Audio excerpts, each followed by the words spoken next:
In Vladimir Putin's Russia, the Kremlin even writes the history textbooks. These books enter schools next month and give a completely revised interpretation of history. They reflect Putin's historical view, pride at the achievements of the superpower Soviet Union, indignation at the humiliations of the Soviet collapse, and a claim for the rebirth of Russia when Putin took over in 1999. The 4 textbooks for 16 to 18-year-old schoolchildren were published by Kremlin aide Vladimir Medinsky. The final chapter focuses on the Ukraine war, which Moscow calls the special military operation. It describes how the West became, quote, fixated on destabilizing Russia and dismembering it to grab its resources.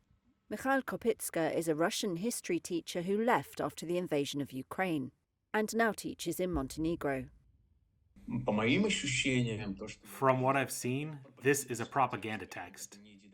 It's not a textbook, not a school book.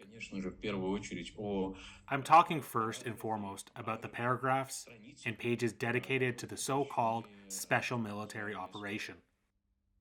It is 100% not study material, and it is written accordingly.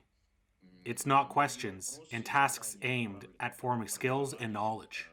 They are very clearly and blatantly aimed at forming a certain pre-decided point of view and pre-decided interpretation of events. Предписанный образ такой вот, предписанную трактовку событий. Russia currently controls a little under 1/5 of Ukraine, which has sought to rewrite its own history and purge much of its Soviet and Tsarist past. Explicitly endorsed histories have for millennia been used by the powerful to influence their own legacies. The West's attempt to punish Russia over Ukraine has failed, the book says, but it says Russian assets totaling over $1 trillion were stolen in the West. It ends with biographies of some of the Russians who've fallen in the Ukraine war, which it doesn't call a war.